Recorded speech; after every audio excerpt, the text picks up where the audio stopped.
হ্যাঁ রেগুলার হয়ে যাব, তবে আর 1 মাস পর থেকে রেগুলার হবো ইনশাআল্লাহ, 1-1.5 মাস পর থেকে। কারণ যদিও আমরা অনেক বেশি ফ্যামিলি টাইম কাটাতে পারতেছি না, তার মধ্যে যে আজকে যেমন বগুড়া চলে গেছিলাম, কাল পরশু আবার আমাদের ঢাকা চলে যেতে হবে, তারপরেও চেষ্টা করতেছি যে যতটুকু সম্ভব, ফ্যামিলি আছে আর বেশি দিন নাই, চলে যাবে, তো এই জন্য একটু সময় মানে কাটানোটাই ভালো। শীঘ্রই স্মৃতি শ্বশুর শাশুড়ি আবারও আইল্যান্ড ফিরে যাবে, তার জন্যই কিন্তু স্মৃতি সময় পাচ্ছে না। তারা যাওয়ার পরেই কিন্তু স্মৃতি আর বাপ্পের পালা, তারাও নাকি বিদেশ চলে যাবে।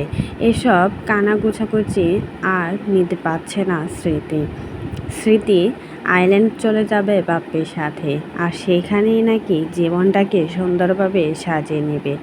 বাংলাদেশের মানুষ অনেক বেশি খারাপ, তারা সবসময় অন্যের পিছনে পড়ে থাকে, আর সেজন্য সে তার বাপ্পের সাথে আইল্যান্ড গিয়ে নিজের সাজানো গোছানো সংসারটা শুরু করতে চায়। এমনটাই কিন্তু লাইভে বললেন এবার স্মৃতি জানায়, আমার শ্বশুর শাশুড়ি চলে যাওয়ার পর কিছুদিন আমরাও থাকবো দেশে, তারপর আবার চলে যাব।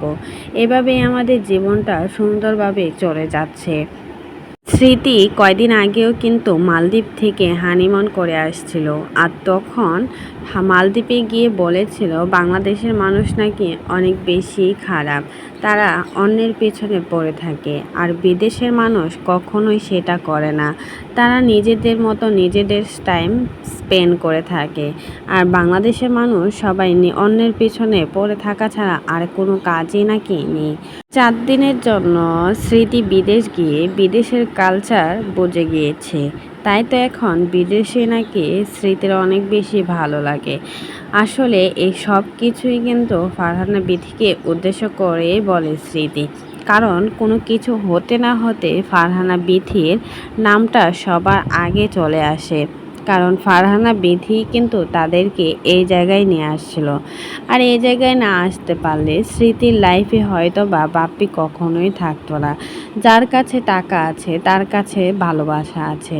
স্মৃতির যখন কিছুই ছিল না তখন তার পরিবারও পাশে ছিল না, শুধুমাত্র ফারহানা বিথি পাশে ছিল। আজ টাকা হয়েছে, ফারহানা বিথি কিন্তু পাশে নেই।